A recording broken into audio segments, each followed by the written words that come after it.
anyone has any questions, we have a little extra time. And so I'll just start it off, and then you can be thinking about any questions you have. But let's talk about the Canaanites. Yes. Why would a good God say to go into the promised land and clear these folks out? And Excellent. as Frank is talking through that, if you have any, you can just form a line right up here, and we'll try to get to as many as we possibly can. It's 6:30.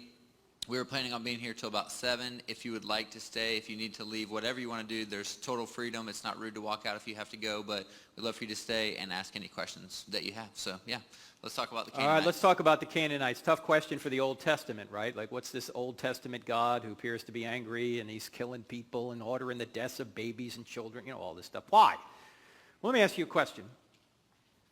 Normally, atheists bring this question up, which is a good question, but I normally ask them, if they talk about an Old Testament atrocity, I'll ask them, you're an atheist, by what standard are you judging the God of the Bible? Because if there is no God, there's no objective standard. It's just your opinion. So for you to say the God of the Bible's evil, what do you mean by evil? Whoa, he murders people. Why is murder wrong if there's no God? Who said? You said? Oh, you're the moral arbiter of the universe now? No, you would need God in order to argue against God. You're stealing from God to argue against him. But you know what the atheist might say? He said, look, okay, fine. I don't have a standard, but you supposedly say your God is loving. Why does he do these things? That's a good question, right? So he flips it back on me. Okay. When God kills people in the Old Testament or any time, does he give reasons? Or does God just wake up like one day saying, Canaanites, I want them all dead? What's the answer? What are the reasons? What's been going on in the land of Canaan for 400 years? And God has been warning them. What are they doing? All sorts of abominable practices. They get to the point where they're actually sacrificing their children on a metal idol named Molech, who had arms like this, and there was a fire that they would put in Molech, and they'd heat the whole metal idol up, and then they would put their babies on the arms of this idol and watch the baby sizzle to death. And the townspeople, they'd have drummers that would play drums as loud as possible, so the parents couldn't hear the screams of their own babies being cooked to death. Now, on every college campus I go to, I always hear people say this: why doesn't God stop all the evil in the world? Here's an instance where God is stopping evil, and the atheists are complaining about it. You notice that? God says, you need to wipe these people out. They're awful. They're killing their own babies.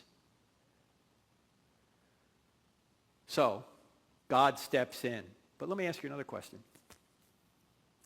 Does God, when he kills somebody, does he murder them? Can God murder anyone? No, murder is the unjustified taking of an innocent human being.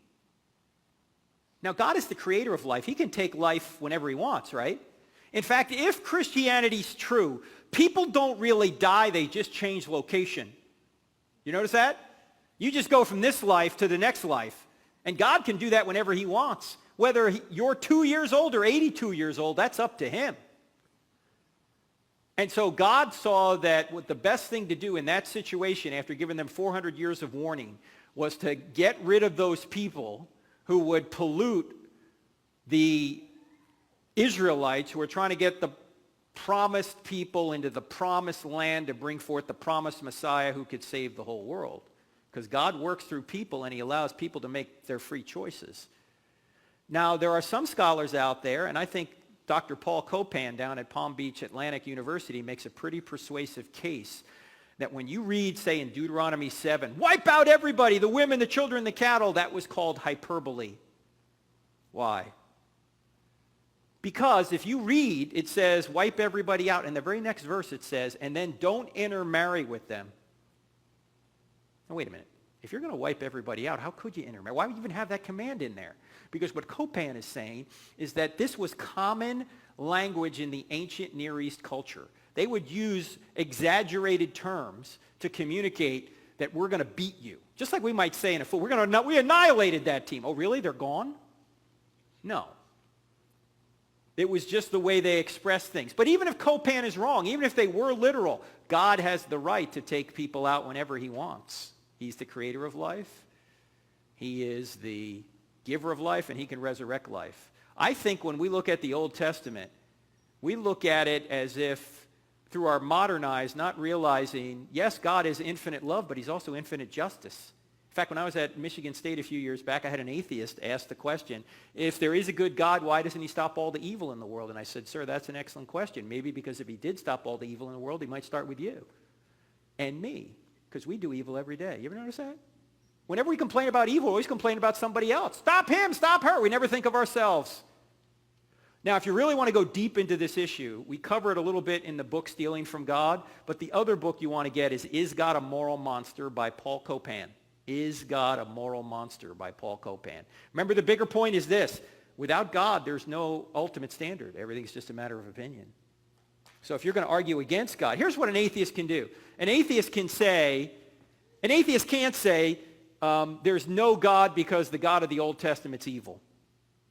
What he can say is, okay, I'm no longer an atheist, I'm a theist, but the true God is not the God of the Bible. That would be a fair position to take, but then he would have to deal with all the evidence that shows the God of the Bible is the true God. So the atheist has a tough time here. You may think it's a problem for the Christian. No, it's much more of a problem for the atheist.